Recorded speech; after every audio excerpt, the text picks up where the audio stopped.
एक लड़की थी। जब उसका जन्म होने वाला था तब उसके दादा दादी और रिश्तेदार जश्न की तैयारी कर रहे थे, क्योंकि उन्हें लगता था कि लड़का होगा, पर ऐसा नहीं था। लड़की हुई। जब लोगों ने उसे देखा और जिस नाम से उसे पुकारा वो था कुललक्ष्मी। अब सगुनी नाम सुनने में कितना अजीब लग रहा है ना, लेकिन वो लड़की मुस्कुरा रही थी। अपना नया नाम सुनकर सोच रही थी कि किसी जन्नत में आ गई हूँ मैं। मुझे लोग मारना चाह रहे थे, सोच रहे थे लड़की हूँ और बदनामी के सिवा दे भी क्या सकती हूँ। केवल एक इंसान जो मेरा पूरा साथ दे रहा था वो थी मेरी माँ, जिसने मुझे इस दुनिया की नज़रों में बहुत दूर भेज दिया। दुनिया की नज़रों में मैं तो मर चुकी थी, लेकिन मैं तो अनाथालय में थी। मेरा भरा पूरा परिवार था, लेकिन फिर भी मैं अनाथालय में थी। कितना अजीब है ना। ऐसा कोई दिन नहीं जाता था जब मेरी माँ मुझसे मिलने न आती हो और मुझे दूध न पिलाती हो। एक दिन मुझे तेज बुखार हो गया और उस दिन माँ पूरे दिन मेरे साथ रही और मुझे सुलाकर ही वापस घर गई। पापा ने पूछा कि इतनी देर कैसे हो गई। वो बोली कि मेरी सहेली की तबीयत खराब थी और मैं उसकी मदद कर रही थी। पापा ने गुस्से में मम्मी की पिटाई भी की। माँ सह रही थी, लेकिन फिर भी मुझे छिपा रही थी। उसे लगता था कि मैं तो बच्ची हूँ, मैं क्या समझूंगी, लेकिन ऐसा नहीं था।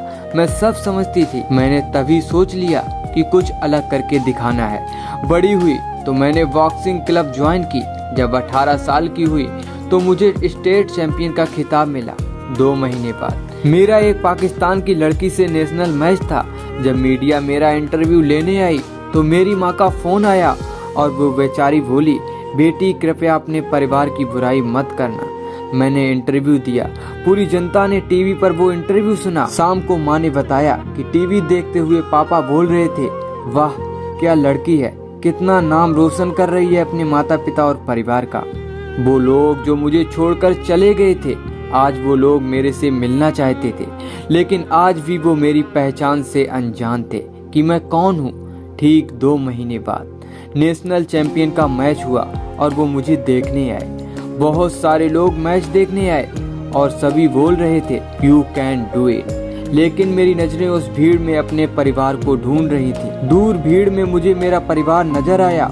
उनको देखते ही मेरे अंदर गुस्सा भर गया और सारा गुस्सा मैंने अपने प्रतिद्वंदी पर निकाल दिया और वो नेशनल खिताब अपने नाम कर लिया। फिर क्या, सभी मुझसे इंटरेस्टेड हो गए। लोग मुझसे मेरे परिवार के बारे में पूछने लगे। बहुत मजबूर होकर मैंने बताया कि मैं वो लड़की हूँ जिसे 20 साल पहले मार दिया गया था, जिसे सबसे पहला नाम कुललक्ष्मी दिया गया था।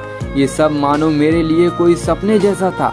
जो बचपन का प्यार मैंने खो दिया था वो अचानक ही मुझे मिल गया और उसने मुझे गले लगाकर सभी से कहा, यह मेरी बेटी है जिसने मुझे पिता बनने का हक दिलाया। जब मैंने जन्म लिया तब मैं केवल एक लड़की थी, लेकिन आज मैं एक बेटी हूँ।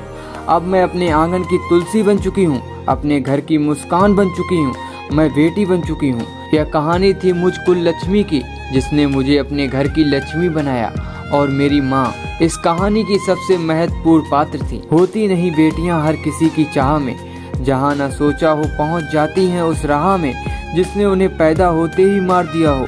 समझो उसने अपनी बदल रही किस्मत को ठुकरा दिया हो। दोस्तों, कहानी अच्छी लगी हो तो वीडियो को लाइक और चैनल को सब्सक्राइब करना ना भूलें।